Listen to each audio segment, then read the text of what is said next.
This episode of the DDK Show is brought to you by EliteJewels.com, your one-stop shop for fantasy esports. Pick your favorite players, earn points, and perhaps you can earn some prizes as well. Over $100,000 has already been won. You can use the code JEWELS, that's DUELS, when you deposit and earn your first $5 free. You must be 18 years or older. Just even in my life, I tried to just do everything the most efficient way possible. Because the key now is like you've got to that level, and that's awesome. Let's keep you here. In Counter-Strike, so many of the things are in the timing, right? Sometimes 1 second is way too much. Because I feel like some of my persona in Counter-Strike changed who I was as a person. Oh, what? Jumping double for gold!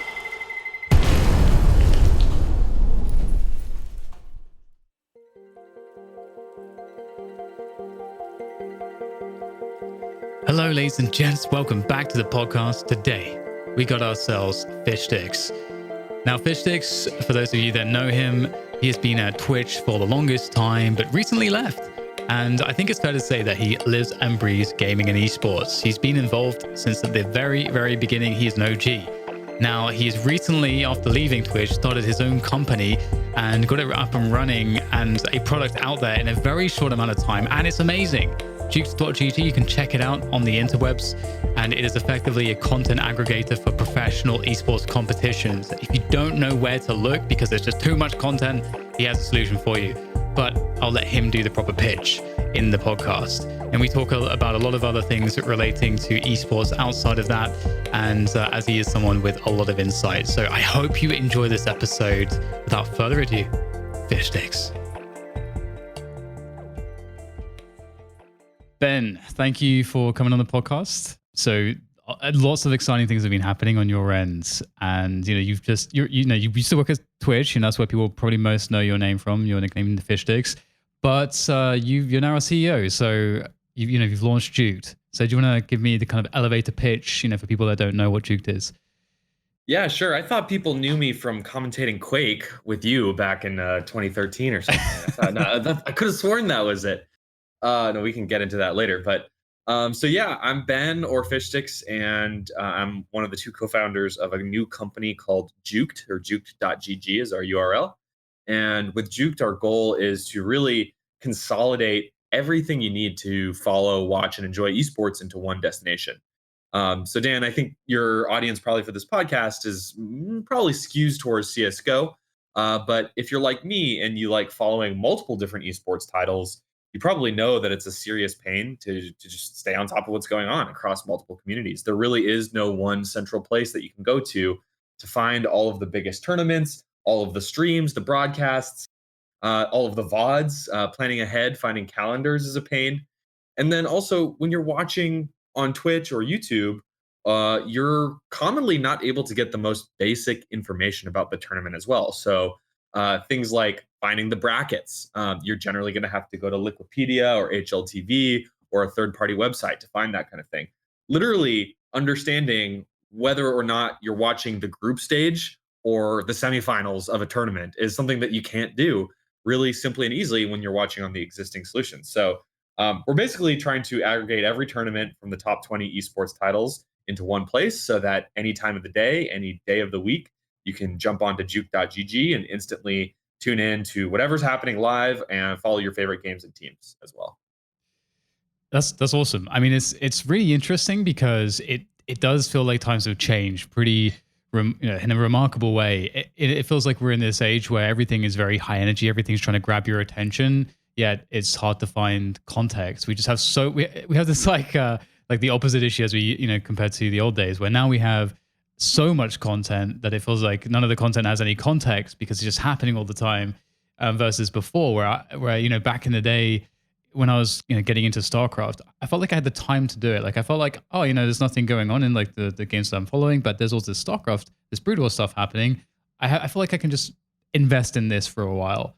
And but right now it feels like it's like I don't even have time to follow my own game, and because there's just too much happening. And a lot of that doesn't feel like as meaningful to me personally as being able to follow tournaments and storylines and everything else in other scenes. So I've actually been having this issue where I feel like I'm almost more pigeonholed into the community I'm in right now, and everything else feels less accessible because it's just so oversaturated with stuff, and it's just not an easy way to follow it. So I've been really excited about the about your project, and it's so far, I've been testing out. You officially launched the beta recently, right? Yeah, just 2 days ago. So Wednesday of this week, 11/6 was our official open beta. That's amazing. So what have been like the biggest challenges for you? Like, how have you what is the let's say your prospective I don't want to say clients, but all the people that be using your service effectively. Mhm. What is the like who are you really trying to target? Is this somebody that's is like me and wants to try to figure out what the hell's going on in other titles outside of my own? Or do you want like the one-stop place? Do you want to build a huge community and then create events from it? Or is it just kind of like a more hands-off type of thing where it says we're just going to provide you context and an easy way to see everything? Like, which direction are you taking the project in? Yeah, I mean, that's a great question. So I think it's kind of helpful to just sort of set the stage for how we came up with the idea and decided to eventually pursue it. I think Dan, in last decade of working in esports, I have most of my peers throughout that entire time have sort of just straight up disagreed with me when I said your average esports fan actually does want to watch multiple titles, really does care about the biggest events happening across many games. Most people I've talked to throughout the last 10 years have said, no, that's not true. Counter Strike fan only wants to watch Counter Strike. Dota fan only wants to watch Dota. Don't need to really try. Like, there's no point. Uh, I've never agreed with that because I exist and you exist, and I have all of these friends that really actually do care about many different titles. And then the people who are actually saying those things, when you talk to them and you ask what esports events did you watch this year, they probably are going to say, "Oh yeah, I watched the CS:GO major, I watched Katowice, I watched some TI, I watched maybe a little bit of Evo because man, like fighting games are so hype, especially during Evo. Maybe I caught a little bit of Smash Bros. I've watched Rocket League," and you're like, you just named 7 different esports titles that you watched in the last year, and honestly, that's like the norm. When we're interviewing users, when we're talking to people who've shown interest in the product, that's the norm. And I'll admit our sample size is probably very biased because we're talking to people who kind of know either if you know me, you're probably more hardcore in esports than your average person. But that aside, that's literally the average person we're talking to sounds exactly like what I just said. They watched 2 or 3 titles closely, maybe even just 1 or 2 titles closely, but they casually want to follow and care about and stay in the know about maybe 4, 5, 6 plus titles. And if you are a hardcore CS:GO fan and that's all you care about, first of all, you're missing out. I'd love it if you checked out Juked and maybe tuned into something new. But yeah, you have hltv.org. And I'm not going to ever proclaim that Juked is going to do everything that HLTV does. I mean, HLTV has incredibly in depth stats on every single player. And we may never get to that same level of detail for any one individual game. But what I can promise you is that even if you are just watching CSGO, we make it really easy to follow all of your favorite teams, all of your favorite players. Following the cadence of a tournament has never been easier. We've got these pages which aggregate, have multi-stream view for every single stream. If there's 4 or 5 streams in an event, we'll have all of them. Every single match is on Juke that you can set reminders for that. And you can go check out VODs really, really easily. You can go to Juked right now and go and search for Astralis in the CSGO directory, and you're going to find all of their matches instantly. So long-winded way of saying, I think Juked is really special if you want to follow many esports titles or stay in the know across the biggest stuff in esports. But yeah, we care about the people who are really specialized in 1 or 2 games as well. I think it's just a little bit more obvious of a value proposition for the multi-game fan. Yeah, and I have to say, one thing that did impress me a lot is the website is very sleek. Like it feels to me that it's very enjoyable to use, and it feels pretty intuitive as well, which obviously is the first and most concerning thing when it's a website based business, obviously. But it does look the part. And one thing I've been wondering too is, are you thinking of also using it in some way to kind of aggregate news that might be relevant? So, for example, if I was somebody that was interested in Street Fighter, CS, and StarCraft, let's say, and I could maybe in my account select those 3 games to prioritize that content. Would I get fed some like some stuff from trending on Reddit or HLTV or stuff like that? Is that something you guys are already working on, or is that maybe that's already there, but I didn't see it. Not there yet. We definitely care about news. I think the thing for us is if news is your jam and that's what you want to follow. I think Reddit is already really good for that. Um, so I think the more immediate problem that we're trying to solve is this discovery problem. So just understanding what's happening across all of the tournaments from your favorite games, and then also the context problem. So giving you player profiles, stats, data, brackets, standings, schedules, our full calendar, VOD search. So those are the 2 pillars of what we're building today. I think in the future, absolutely, we would love to have news, and it does fit right within our kind of MO of breaking down the barriers and making esports easier to follow, easier to enjoy. So we'd love to do that in the future, but it's definitely not a high priority. I think if you spread your focus from a product perspective, if you spread your focus very very broadly, you're probably not going to do anything really well. So we're focused first and foremost on being the portal to watch all of this content, and then in the future we may look towards news and other things. By the way, we are talking about podcasts already, though. So we are Nice. thinking about building a podcast directory. So we've been doing some legwork to figure out who's making the best shows out there, and I've had a chance to tune into some of your episodes before. So that will be coming probably a little bit sooner than news. That's awesome. I was going to ask you next actually about kind of the big picture. A few years down the line, what are some of the bigger picture goals for the project? Simply, our goal is to lower the barrier to entry to becoming an esports fan. Uh, I mean, we love this industry. We adore this industry, and we think it's got still tons of potential. I mean, people talk about the bubble, and people talk about how esports is not profitable, and these are definitely major concerns. But the fact of the matter is, esports viewership for the top titles is growing like crazy. New esports titles come out every single year. I mean, this year alone, we've seen Apex, Teamfight Tactics has a lot of potential. And of course, Riot announced 3 new games, which can all be esports. I'd love to get your take on Project A as an FPS guy. So, I think as esports continues to grow, we want to be the destination where people go to watch all of that content. We want to make the experience of discovering and watching esports just so much more seamless than it was before, that we kind of solidify our position as like the go-to destination. But really, the reason we want to do it is because we want to see esports flourish. And I think this lack of discovery, or this broken discovery in esports, is a serious problem that holds back the growth of the industry. So I think that's really one of our biggest hopes is to lower that barrier to entry, and hopefully every single esports community can benefit from Juked existing.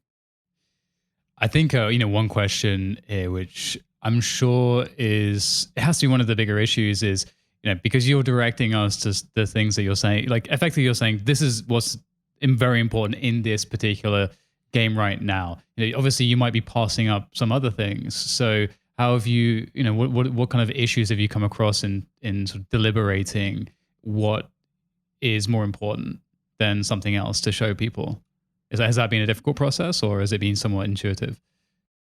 Yeah, and yes and no. So I think from the very get go with Juked, we really wanted to make sure that we were supporting not just the biggest titles, but everything from Counter Strike and League of Legends all the way to Street Fighter and Quake, which are not nearly as watched as esports. But it was really important to us that we're supporting at least the top 20 esports titles, and I'm happy to say that we got there.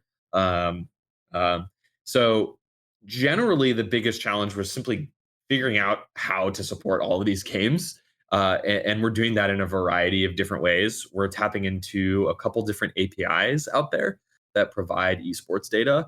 And we're also collecting our own data. So we're collecting our own data for Quake and Street Fighter and Tekken and Mortal Kombat and Magic the Gathering and all these different games that are totally legitimately important esports, but maybe not the top tier. So once we get that data, We're taking a somewhat objective approach, which is, kind of embarrassingly similar to Twitch. We're kind of just sorting events by viewership. So when you go to Juked, you go to the front page, we may have 20, we've literally had 20 matches live at once before, which is completely insane. I think it was like about a month ago, we had literally 21 matches live. Since it's sorted by viewership, you're able to kind of, in an objective way, see which ones are the most kind of the biggest, the most hype at any given time.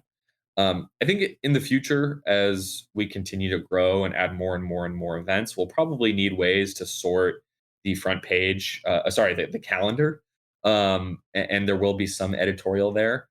But until then, I think that problem isn't actually as severe as simply just getting all the content in the first place.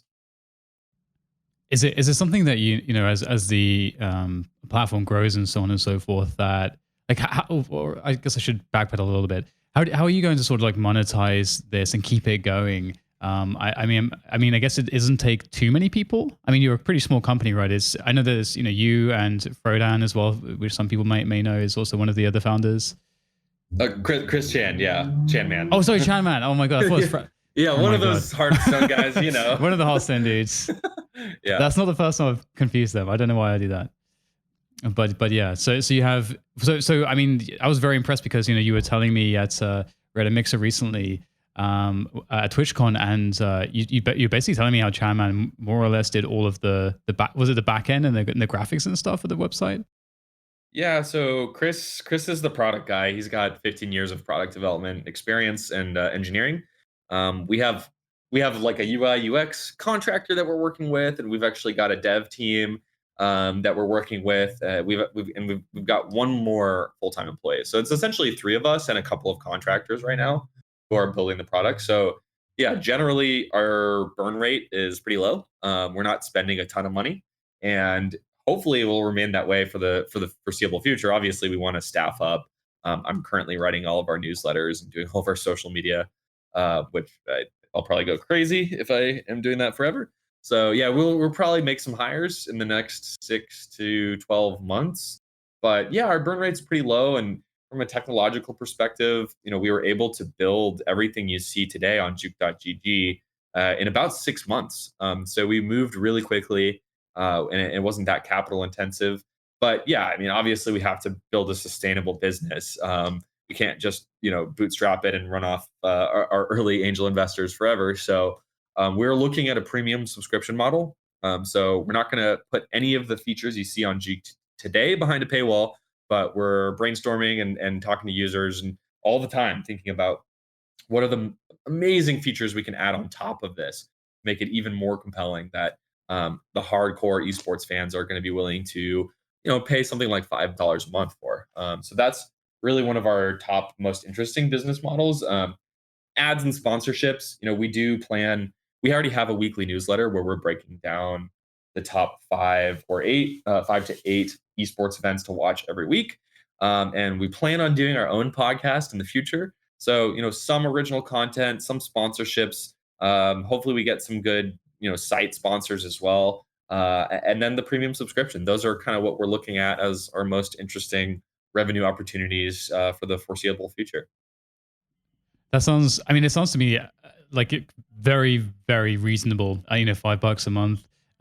Considering, especially for me with this platform, I think one of the most striking things for me as an esports fan is that I don't think I've actually seen anything really like this, which obviously is why why you're doing it. And I think, and that's just kind of shocking in a weird way, because I love that as someone that's, again, just super into the competitive aspect of gaming. So I just love just kind of the intensity of the competition. I like how, conversely, if I went to Twitch, I'm going to see the competition, sure, but it's going to be kind of mixed in with all the casual stuff. I love the kind of focus that it's just these are the serious events going on for the respective games. I really like that vibe. And are you working on a mobile app? Because that seems like it would be really popular. So I would definitely be using that a lot. Not yet. So we're starting with web first, and once we're really happy with the web product, we will definitely look at mobile. I think smart TVs too, honestly. I watch a lot of YouTube and Twitch in bed as I'm getting ready for bed. yeah, on my smart TV. So all of that is 100% happening. It'll just be kicked down the road a little bit, and I mean, like, I completely agree with you. I mean, it's weird to me that no one has been able to crack this nut. I think that's why me and Chris, my co-founder, just was just like, dude, fuck it, we gotta do this, man. We just gotta try it. Because if you talk to people who work in esports, every single person I've talked to about this problem knows that it's an acute problem. It's annoying. It's holding things back. It's making it harder to be an esports fan. And there's real opportunity here, but no one has really decided to go for it. So we took that plunge, and hopefully we create something amazing for the esports community. I think what we've built already is pretty damn good. I think we have a lot of room to grow and make it even better moving forward. Yeah, I'm really impressed. I probably shouldn't have it open whilst I'm talking to you because it's slightly distracting. but but yeah, it's really good to see that. I mean, effectively, where did I hear this? I had this in some podcast. You know, there's this guy, this like super famous entrepreneur, and he was asked this question. You know, what is like how do you define entrepreneur as someone that's considered to be such a great entrepreneur? And he's like, well, it's simple. It's basically there's just two types of people. There's the person who has the idea and says, oh, wouldn't it be cool if this happened or that this existed or whatever. And then there's the person that's like, oh, wouldn't it be cool if this was, you know, this existed, I'm going to go build it. And that's an entrepreneur. And so it's very cool that you kind of channeled into your entrepreneurial skill sets to make this happen, because it's fantastic. And I think now is maybe a good time to actually start broadening the discussion and getting into some of the nitty gritty details behind some of the many issues in the world of esports and content in general. Because, for example, you know, one issue, you know, you're talking about the discoverability issue in terms of the esports content, but there's also the issue that, as I was saying before, about like me getting into StarCraft. When I got into StarCraft Brood War, it's definitely not an intuitive title to get into because I had even played StarCraft, but like at the pro level, it's like, okay, what are all the units? Like, how do they function again? And it took me a good 2 months of listening to Tasters to be like, okay, I understand how this all works. And now it's really, really awesome. And I can't like avert my eyes. I have to tune into everything. But it took me a good 2 months. And again, it's in an area where I'm not being distracted and my attention's not being taken by absolutely everything. You know, the attention economy didn't really exist as it does today back then. So games aren't, a lot of the esports games are not intuitive. You know, Overwatch, that's the biggest criticism of Overwatch. You know, the MOBAs as well, like it's a huge criticism of the MOBAs. The people that watch the games are pretty much only comprised of the people that play the games themselves. So is this something as well that, you know, you've been thinking about, and is there any kind of overlap as well with Juked? Yeah, I mean, look, it overlaps with our mission. I think it's probably a harder problem to solve than what we've solved, though. I don't know if there's a great way to do it. I think one thing that we really, really want to do, I mean, um, I'll be clear, Juked is not a content producing company, at least not today. But there is content that we do want to produce, kind of like just to grow our brand and create some unique, interesting things. And the top thing that I want to create the most is a video series that's basically how to or why you should watch X game. And I don't think it'll necessarily be this is Counter Strike. It's 5v5 and counter terrorists and you plant a bomb. You know, maybe that probably is part of it. But I think it's more than that. It's this is Counter Strike. It has a 20-year history. Some of these players have been playing for a decade. You know, right now is an interesting time because there's Astralis was the best team in the world, then it was Team Liquid, and now who knows, and blah blah blah. And like talk about the storylines, talk about why the game is interesting. Like Counter Strike's awesome to watch because it's got these natural peaks and valleys in tension. That's the kind of video that I want to create, and I want to do one for Overwatch. It's like these players came from all these different FPS games and all these different genres, and it's this amalgamation. It's the first real stab at like a traditional sports-esque model in esports. Like I want to tell people how to watch the game, but also why they should watch the game and follow that community. So I think that would be my approach. It's a really daunting task. I'm probably going to need to hire someone to help me do that. But that's the type of thing that I really want to create, and I want to do it for, again, every single title that we're supporting. I think that would be, maybe try and do one a month for 2 years, and then we'll be caught up with all the big esports games. So we'd love to solve that problem too. It's just I'm not even sure how you solve it though, because like I don't play MOBAs, dude. Like I'll watch TI, I'll watch Worlds, I'll watch the hype tournaments just to hear the crowd and the commentators, but like I don't know the sparkles and what's going on when you're watching League. You don't, unless you're playing League. So that's a big problem, and I don't know if there's a good solution. It is a really interesting thing because you could make the argument. There's a few different arguments I think one could make. You can make the argument that, hey, you know what, maybe some of these games are not intuitive, but imagine if let's say like all these games are actually around for another 10 years, because we don't really have a precedent for that. Okay, Counter-Strike's been around for a long time, but technically speaking, but I think it's fair to say that the kind of esports, or at least the way that I define it, is that pre-Twitch, pre like 2010, it was just competitive gaming, and then after Twitch created an infrastructure in the way that it did, and that was then the esports generation. And I feel like that's also at the point in which developers are making games specifically really thinking about the competitive component, as opposed to the competitive component just being a happy accident. So I think you could make the argument and say, hey, you know what? Actually, this isn't even a problem. Like, it's just give it. The only issue is time.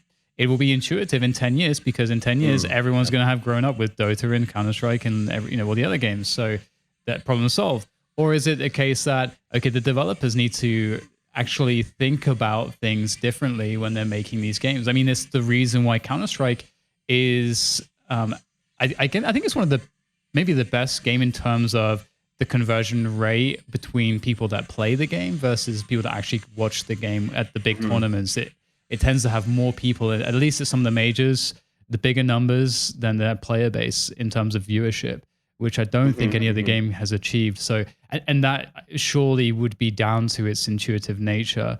So yeah, maybe it's not a problem. Do you have any thoughts on it, or like, because I think what you said about tackling it with content, I think that is a fantastic solution. And I do agree. I don't think it's been done quite properly just yet. I think if it was a huge problem, MOBAs wouldn't be the most popular esports genre. I mean, MOBAs are as incomprehensible as it gets. The game mode alone is just like so esoteric. Like, you got these towers and these minions, and you got all these items and all these characters and all these little camps in the middle. And it could not get more esoteric than MOBAs. Yet League of Legends is having its best year yet, ever, by far, ever. League of Legends is just smashing its previous viewership records, and Worlds is just this weekend. So, on Sunday at 4 a.m., we're probably going to see a brand new esports record for concurrent viewers for an event.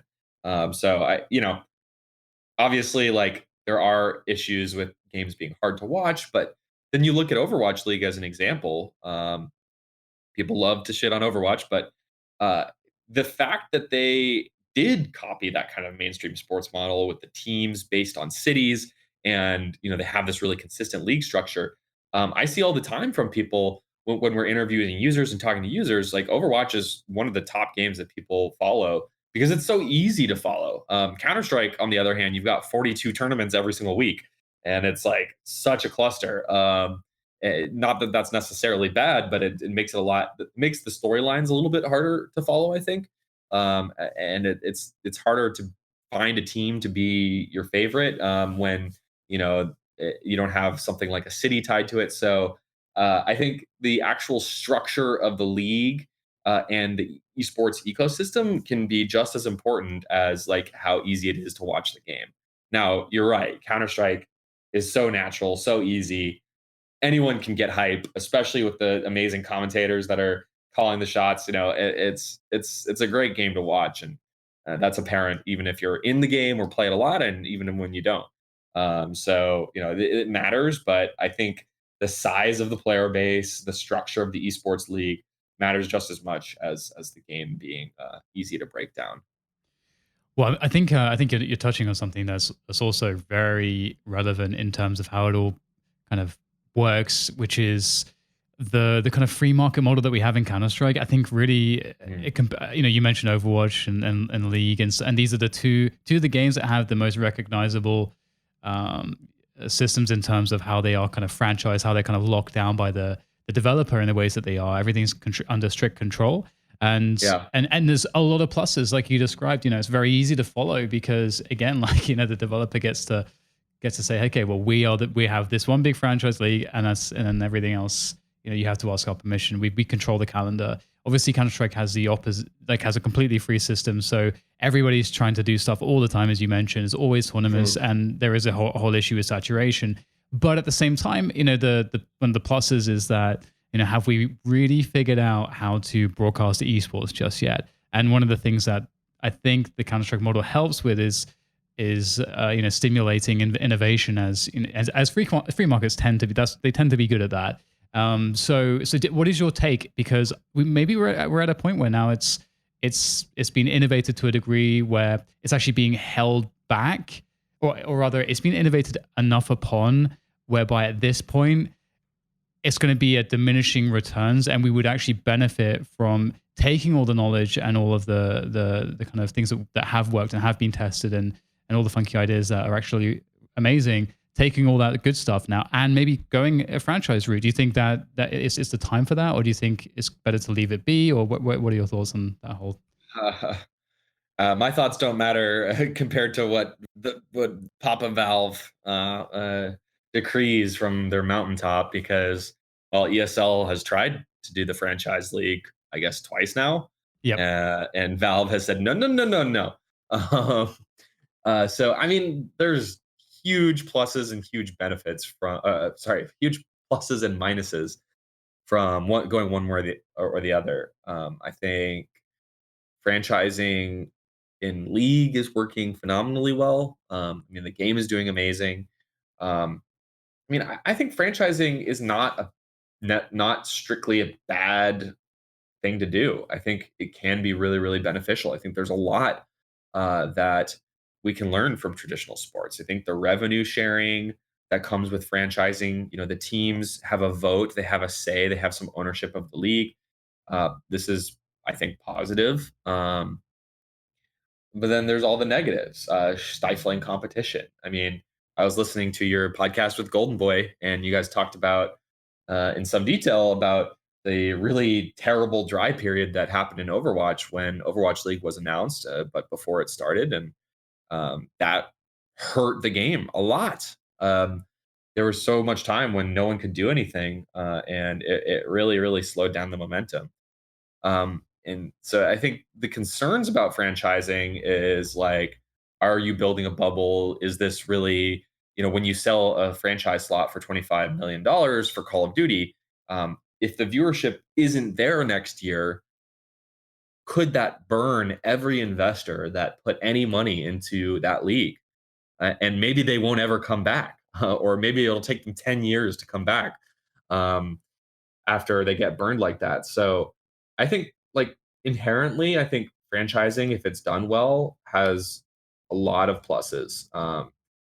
And it's just kind of it needs to be built on a strong foundation. And don't get me wrong, I love Overwatch, but Overwatch's player base has been shrinking over time. Overwatch as a game has a lot less hype than it did 2 years ago. So, I mean, if Overwatch continues to shrink and Overwatch League viewership continues to shrink, even if it's just 5%, 10%, or maybe it just stays flat, um, investors are not going to be happy about that. I think that that's by far the biggest concern with franchising, more so to me than you know, stifling competition and things like that. As long as the league is run well, which I would consider Overwatch League run pretty well, plenty of broadcast hours, really great talent, really great shows attached to it. Social media is strong. They put a lot of money into marketing. I think Overwatch League was run well, but if the game continues to struggle and the viewership continues to struggle, what are investors going to think in a year or 2 years when their franchise slot is now worth $10 million less than when they bought it? So I think that's the big concern that freaks out everyone who's been in esports for the last decade or more than the last decade. They see this and it's like the potential benefits are huge, but the potential drawbacks are also potentially catastrophic. And I think that's what freaks out the old guard when they hear about franchising. And I think as well, like at the other side of the coin, if you look at some of the teams, I think there was this Forbes article recently because this has come up. Oh man, I forget the team owner from traditional sports, but he kind of came out in an interview saying basically is Mark Cuban, yeah. Yes, that's the one, Mark Cuban. Yeah, he basically said it's just a bad business, and I think he was referring to League of Legends in particular, just describing how difficult it is to invest in a team because the meta changes so constantly. But you know, for example, you know, this in this Forbes article, you know, you have these insane valuations of teams, which, you know, I think any industry insiders already kind of knew about, but it's kind of crazy to see it on paper. For example, the Cloud9 $400 million valuation, but you know, the real issue with that is that the estimated revenue 29 million, and that's I think they're one of the better teams in terms of monetizing their fans and generating, you know, revenues.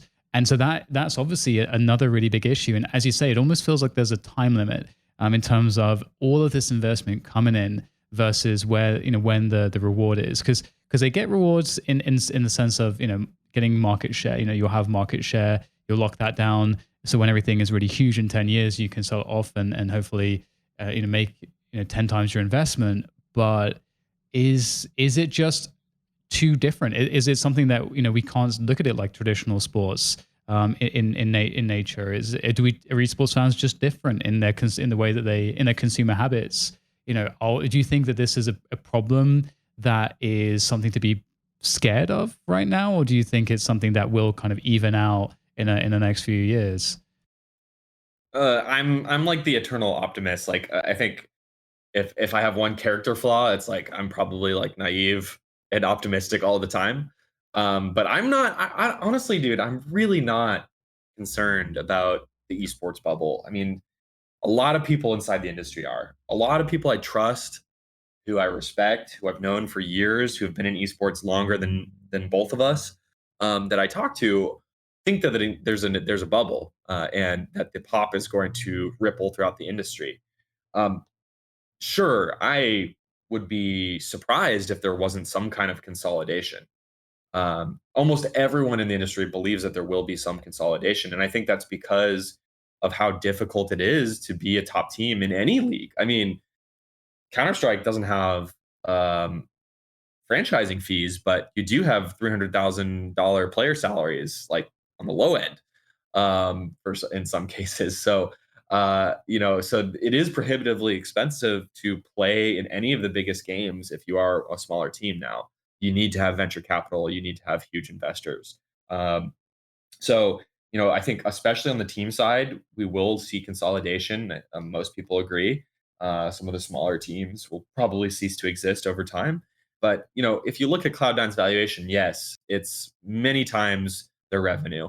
But I want to point out two other analogies. In the world of tech and startups, it's extremely common to have huge valuations.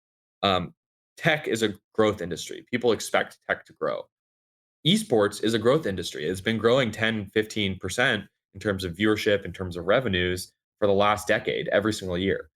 So 400 million valuation, it's speculative. It's not what Cloud9 is worth today, but it's what they're going to be worth in 10 years. So you know, you mentioned a ticking time bomb, or like there's like a expiration and investors will pull out. Well, hopefully, I pray that these investors that are putting $50 million into TSM, like Bessemer did, or they're putting, you know, $50 million into Cloud9, like UTA Ventures and all these other big VCs, you better hope that they have a 10-year scope, because if they do, that starts to become more reasonable.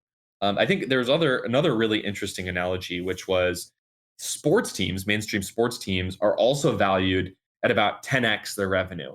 So esports teams may be valued 18x, 19x, 20x, 22x, and that's obviously that's a lot, but like it's not like it's like on a different magnitude than like the ways that mainstream sports teams are being valued. It's kind of seems more reasonable, even though it's a lot more. It seems more reasonable when you put it in that context, especially considering that esports is still growing like it is. So I'm concerned. Everyone should be concerned, but at its worst case scenario, well, the worst case scenario is we have another global financial crash that takes down the global economy because that's when marketing budgets go and sponsorships are still the top thing that's powering esports today. I mean, Dan, you're old school. I'm sure you remember when Cal, CPL, all of the big leagues all died at once, GGL, et cetera, all died in like 2008 with the global financial crash. So like that's what worries me way more than the industry being overinflated or there being a massive bubble. I think. Yeah, I have to say I'm generally with you in terms of the kind of being the voice of optimism with all of this. I think the one thing that I always come back to is I always think, okay, do I think esports will ever go away? And I don't think there's any world where it will ever go away. I think it is the medium of now and the future. I think that more and more and more people are becoming literate in terms of gaming and in terms of competitive gaming. I think this is something that people overlook with Fortnite sometimes, like how amazing Fortnite is for everybody because it's so ridiculous how ubiquitous Fortnite is. The fact that you've got a 9-year-old girl or something doing the floss or something, or knowing like or like you have these youngsters who are really I would say far outside of the demographic that you would expect to be a person that would be interested in the, esports, and they understand that it's there. It's like a normal thing that's in their scope of interest, and they know people that do it, and it's not just confined to the nerds, the group that is the nerdy group at school or whatever. It's not just confined to them. It's just a normal thing now. It's just ubiquitous, and that is really interesting to me because it's that old thing. It's like if you want to look at the future, look at the children and so on, and look at the youngest generations. And yeah, I think in like 10 years, I think we're going to be really looking at some just way more growth than we have now, and it's already, as you say, exponential. Although I'm not a mathematician, I don't know if someone will get mad by me using that word.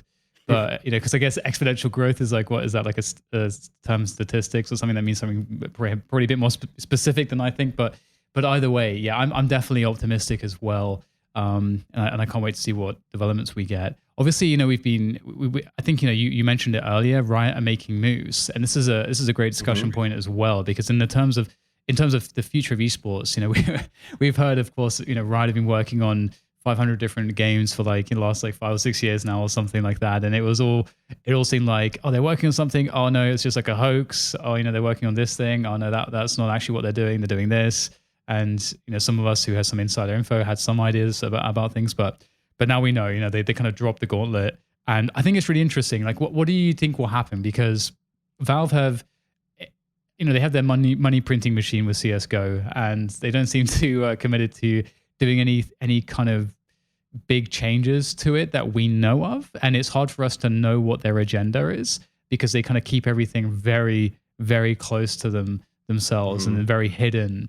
And we don't know whether or not there's going to be a port to Source 2 or if there is going to be a new kind of iteration of the game entirely. But surely you'd imagine they'd have something in the works. And surely they would know that Riot were doing an FPS game that is pretty much a direct competitor to CS:GO. So what do you think? How do you think this is all going to kind of turn out? Yeah, can you really change Counter-Strike that much? I mean, we've been playing DDoS 2 for like how long? Like it blows my mind. I think it's amazing and also kind of hilarious that we're still playing on even almost the same maps as we were in 1.6, and even before then, which speaks to how beautiful the game is. I think that there's room for many competitors in the FPS genre, and you're certainly right. Like Project A is more, I would say, it's more of a Counter Strike killer than Overwatch. I mean, killer is not even the right word because I don't think it'll do either to either game. But you know, I wouldn't be surprised if Valve doesn't really do anything major with the game. I mean, have they ever since the very beginning? I guess they did release a battle royale. Does anyone still remember that? I barely remember that. But no, I wouldn't be surprised. It's Valve, man. You never know. They're the strangest company ever. I think it's a black box for everyone. Nobody knows what's happening inside Valve. So I can't profess to either. I don't think.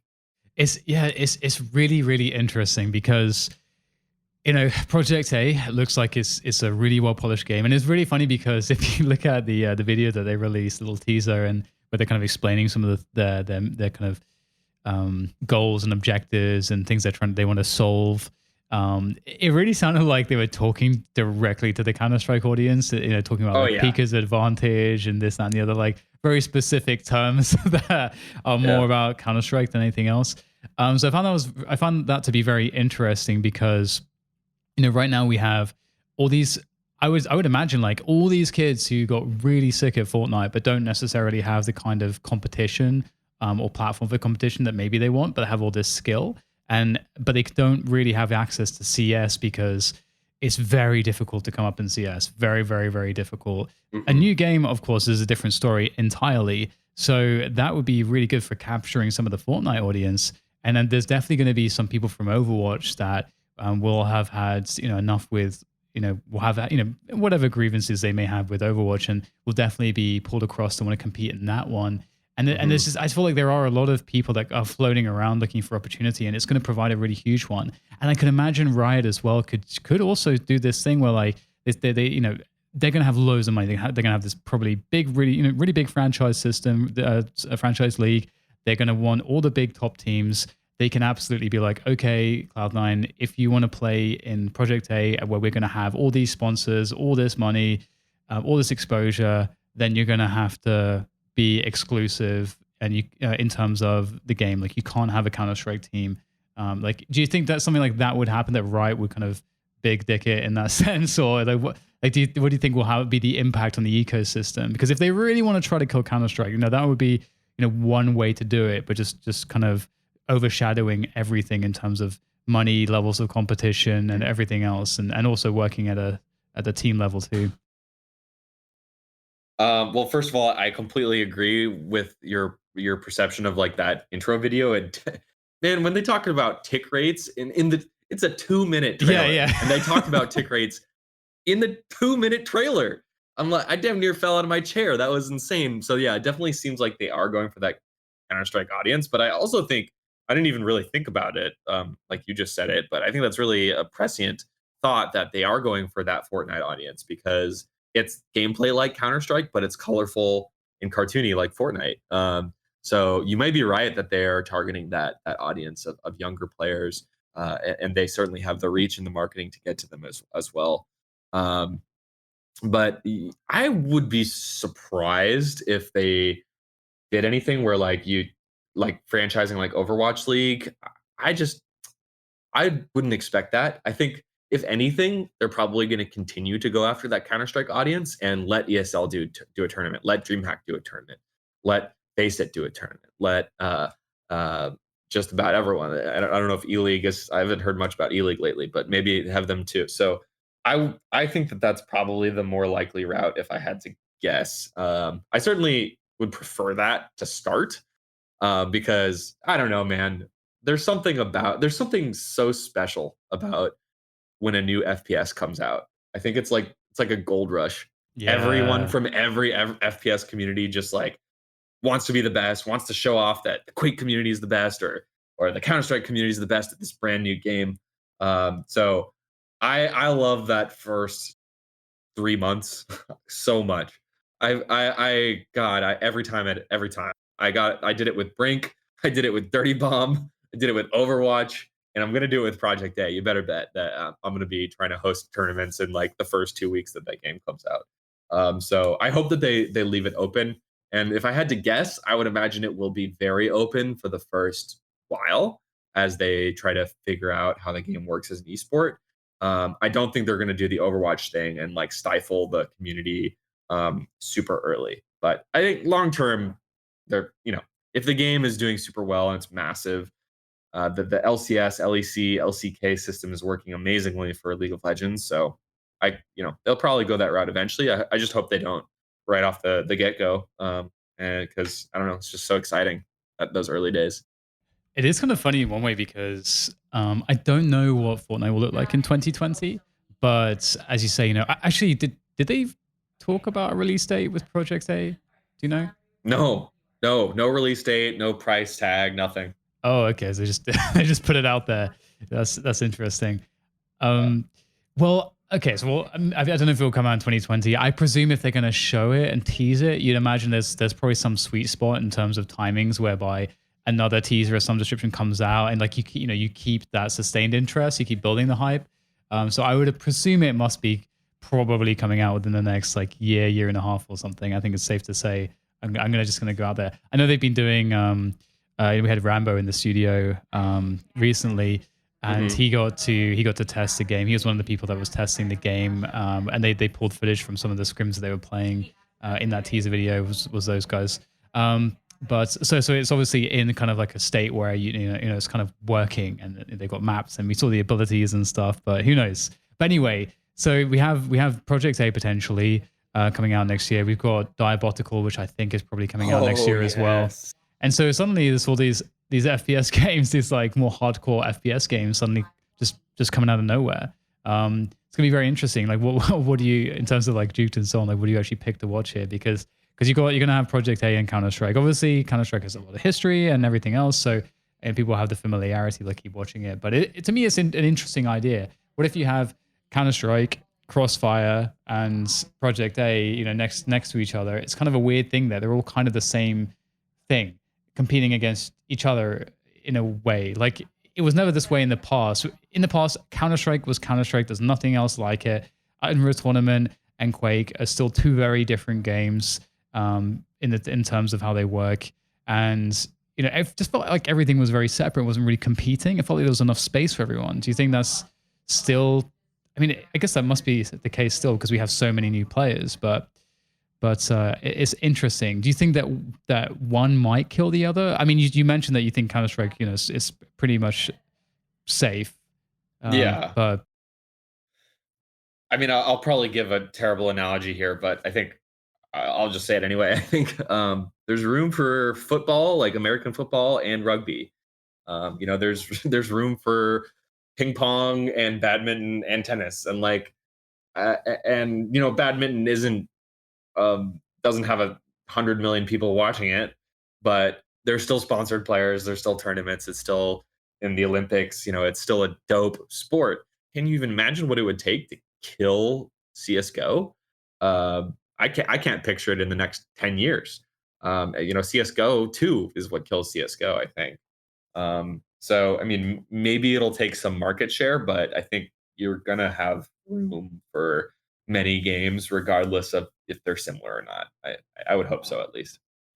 yeah, I think it's a really interesting point. I think a lot of people listening probably won't know about, maybe they weren't around during the Painkiller era, but I always felt like Painkiller is an interesting case study in some respects because Painkiller, there was always this kind of meme back in 2003 that was like there was like 17 people playing Painkiller basically, which was actually not too far off from the truth in terms of the competitive tournament, because there was basically just one competitive circuit, and if you weren't in that, there wasn't really much point investing time into being a professional player.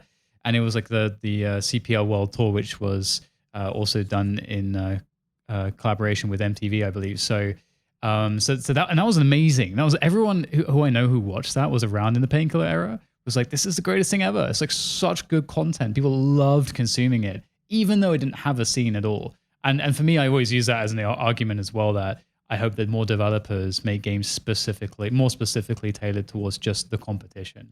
I felt like Quake Champions needed to be that, but they tried to be like Overwatch, and I feel like they kind of abandoned the legacy, the identity of Quake. And yeah. Oh, don't get me started. It's like Quake Champions is a decent game today. It's good, and I still like watching it. But God, they screwed up the launch so bad. Yeah. I mean, yeah, like maybe that's Diabotical. Like, do I want Diabotical to be the next big thing? Absolutely. Do I think basically Quake 3 with an amazing new skin and like some new features and some really cool community tools is going to be the next big thing? Probably not. I mean, I love Too Good. I love James. I love Quake. I want to see Diabolical flourish, but if it isn't the biggest, FPS release next year, can it still have a esports scene? I think so. I think if you have a good prize circuit, you have good commentators, good content creators, top players, and a high skill ceiling. Like, yeah, I think there's room. I really hope that the game does super well though, because I'm so excited. But I think I'm gonna just go off on a tiny tangent, but like just circling back to talking about the new games that Riot is putting out, and there's three games. There's the fighting game, the card game, and the shooter, and then TFT really just came out.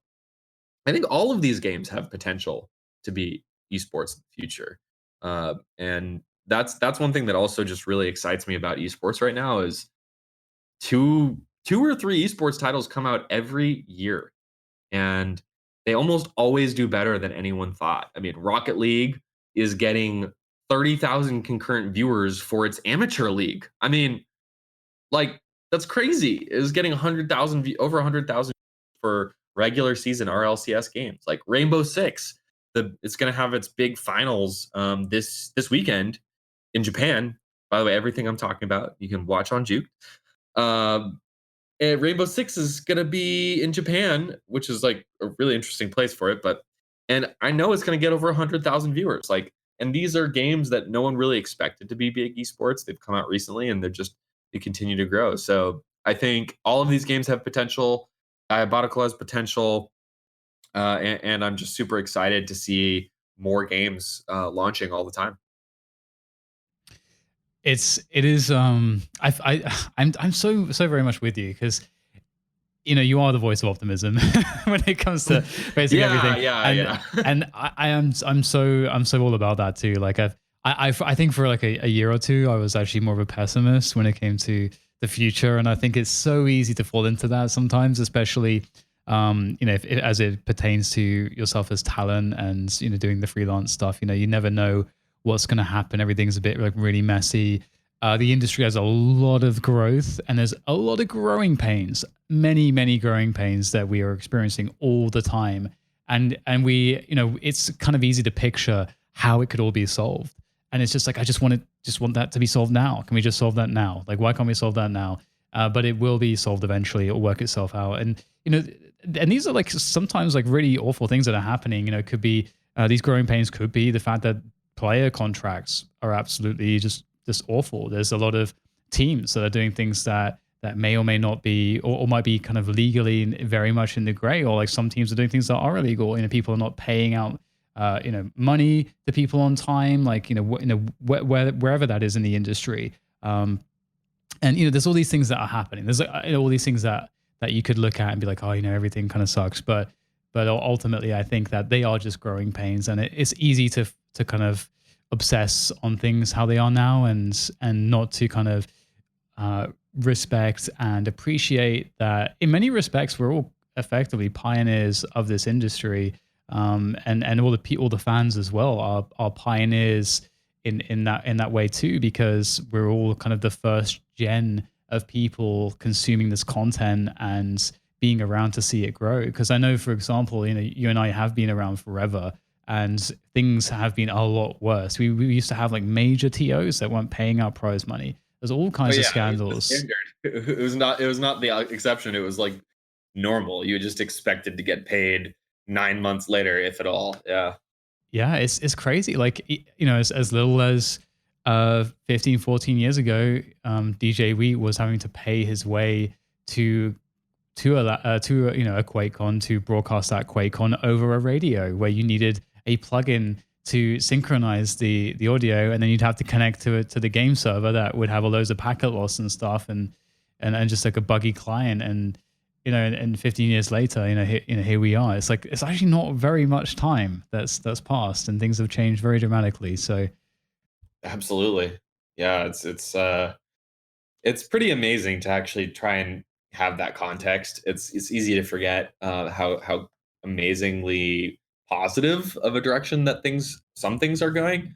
Um, a lot of the old guard, frankly, a lot of my friends in esports have gotten very jaded, and I can understand some of the reasons why, but I hope that people also have some context and really think about I mean, simply how many more people are working full time in esports today than even 4 years ago.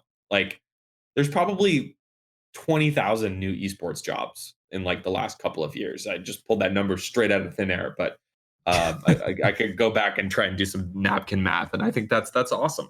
People are getting to follow their dream, and it's becoming more culturally accepted. And Booga won $3 million at 16 years old, and everyone knows about it, and that's amazing.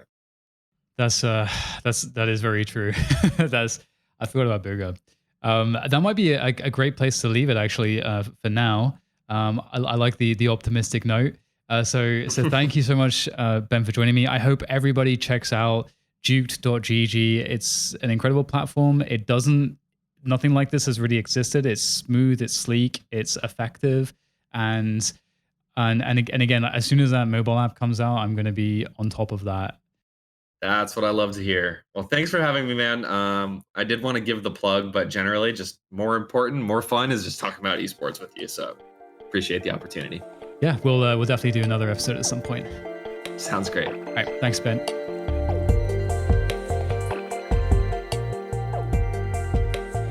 Thank you guys for listening. I hope you loved the podcast today. If you'd like to support the podcast, then you can do so by liking, by sharing with your friends, by leaving me reviews on whatever platform you listened on, and by generally spreading the words. Now, if you'd like to go a step further and support the podcast financially, you can do that too. Just head over to patreon.com/DDK Esports. Thank you very much. I look forward to making the next one for you. Cheers.